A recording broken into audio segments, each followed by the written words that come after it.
Hello everyone, welcome back. Okay, we are talking with Rakesh the Lion Tar, and I think we talked to him about most of these things already. Let's see. Yeah, I'm pretty sure I asked him about all these things. The desert is very dangerous to the unwary. Even a powerful warrior equipped with plenty of water can perish if he travels during the heat of the day. Guess what? We'll be doing plenty of traveling during the heat of the day. There are many monsters out on the desert. Shouldn't that be in the desert? They are all easy to avoid if you simply do not go out in the desert to look for them. Okay, easier said than done. Actually, I guess it's not easier said than done to. I guess it's pretty easy to not go into the desert, but unfortunately, we'll be going into the desert a lot in this game. Rasir. The rumors from Rasir are that laws have become more important than men, and that it has become a crime to think. Few go to that city now, and even fewer return. You mean laws aren't more important than men?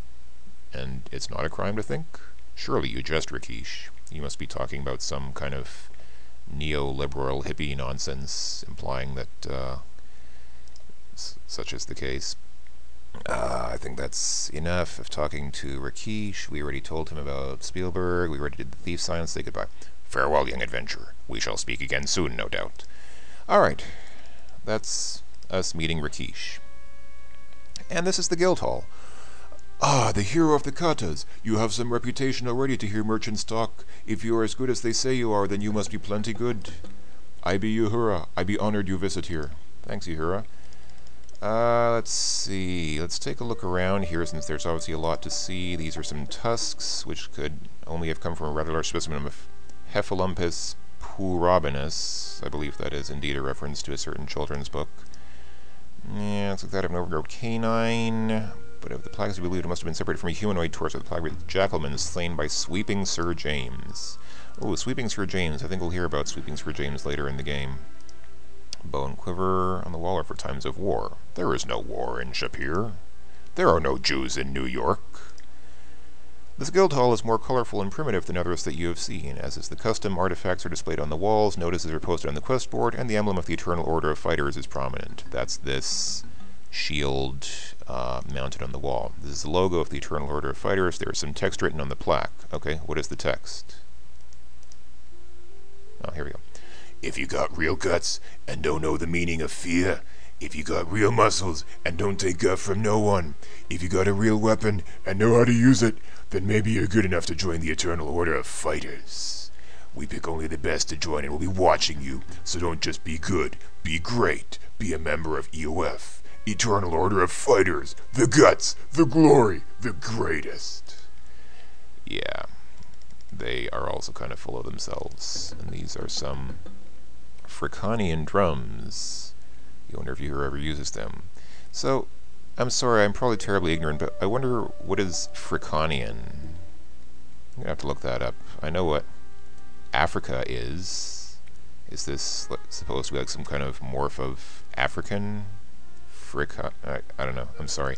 I'm probably revealing my incredible ignorance by not knowing what Fricanian is supposed to be. Uhura prefers very heavy spears for their greater impact. Okay. A native Fricanian shield and 2 crossed spears adorn the part of the wall above the doorway. And it's the head of the rare southern moose. You can tell by the hat. Yes. The moose is in fact wearing a fez. That is the native fez of the moose. If the moose comes loose due to excessive use, your very own head might replace this one's use. And no, we can't take the fez. And we can't take any of these things. You cannot remove the pair of Hephalump tusks. Can't take the stuffed heads away. And we don't know archery. This looks like a... the stuffed head brings back memories of your encounters with those lovable Saurus Rexes in Spielberg. This relative doesn't look as bulky, but seems every bit as mean. The plaque reads, Terrorsaurus slain by Rakesh Satarna. Oh, Rakesh killed this Terrorsaurus. Looks rather fierce. Let's see, these rugs on the floor, some carpets on the floor make up for lack of chairs in this room. You wonder in what manner old Wolfgang Abentel would spend the time here. Okay. Oh, I think this was the guy who kept falling asleep in his chair in the guild hall in the previous game.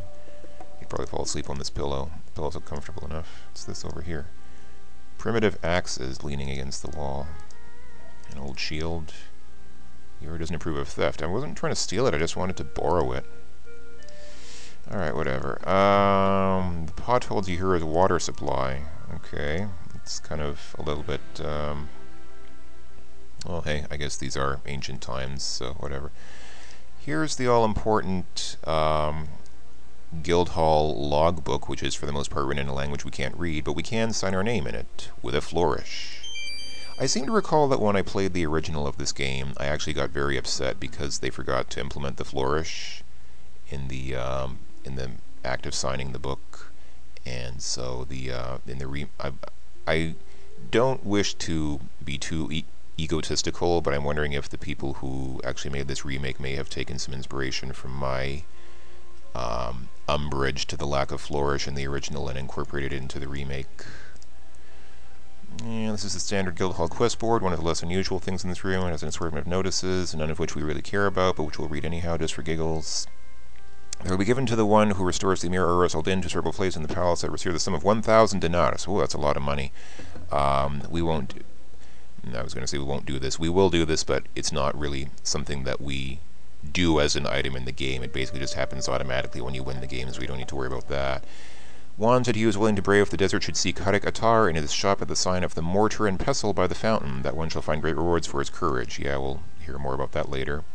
There is needed for a spell of great power the whirling part of a dervish. Inquire at the magic shop. Keep and laugh and prop. Alright. Those who do service to the city and land of Shapiro shall know the rewards of goodness by order of the Sultan Harun al-Rashid, and the with the paladins to seek to learn to do. So this is basically just a little platitude or whatever. That's nice, I guess. This is really just kind of a general guideline as well, and this is not something we need to worry about.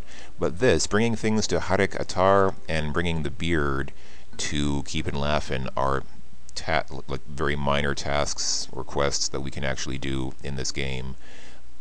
In the original Quest for Glory 2, if you didn't want to go through the streets of the city of Shapir, you could actually go out into the desert and get the whirling part of the dervish and bring it to Keep and Laughin, because Keep and Laughin's at his shop is in the Fountain Plaza, and so it's easy to find. You don't have to go getting lost in the streets to find his shop. You cannot do that in this remake because you can't actually get the beard until you've read this post here and found out that, oh, I need the beard. This is actually, and somebody posted in my, Erpy actually posted in my last video about this as well, because I complained that you can't ask Alichika about the duck. It's basically the same idea. You can't do these things until you know you have to do them. This is, I'm going to go on a little bit of a rant here, fair warning. This is one of my pet peeves in adventure games where they don't let you do things simply because you're not supposed to know that you're supposed to do them. It's kind of like in a year or two ago I wrote an article actually for Adventure Classic Gaming about adventure game puzzles and problems that frequently manifest themselves with such puzzles, and one of the things I complained about was puzzles which basically depend on the player character's supposed ignorance. In other words, even if the player wants to do something, even if the player knows or even just suspects that you should do something, games don't let you do them. The example that I think I used was in King's Quest VI. Remember in King's Quest VI, at the top of the Cliffs of Logic, when there's the boulder on the left-hand side, and the game doesn't let you mess with it. And later on you find out it's actually the boulder that blocks the entrance to the Minotaur's lair.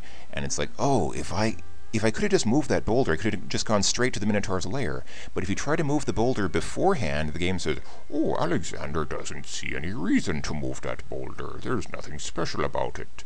And the game makes you go through the whole stupid catacombs, all for nothing. Well, not for nothing, but you could have circumvented all the whole process of going through the catacombs if the game had just said, well, let's just see what's behind this boulder, because, you know, it's an adventure game, and in adventure games you kind of pick up everything that's not nailed down. But no, it doesn't let you do that because you're not supposed to know that there's anything behind the boulder.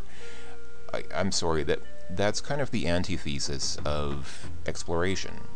The whole point of exploration is that you try everything, even things which don't seem obviously important, because the idea is that, oh, maybe this will get me somewhere, maybe this will net me something.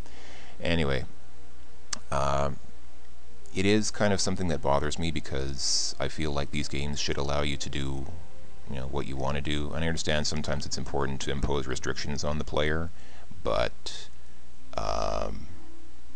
it still bothers me. Anyway, I'm sorry, I know I ranted about that for a couple of minutes, and now it's time to end the video. In the next video, we'll go ahead and talk with Uhura. We'll engage in another lengthy dialogue tree with her, and through this door we'll actually do some practice combat with her and actually see the combat system that they worked into this remake. So fun times are ahead. We will enjoy those giggly, fun, happy, fun ball times in the next video. I will see you then, folks. Thanks for watching. Bye-bye for now.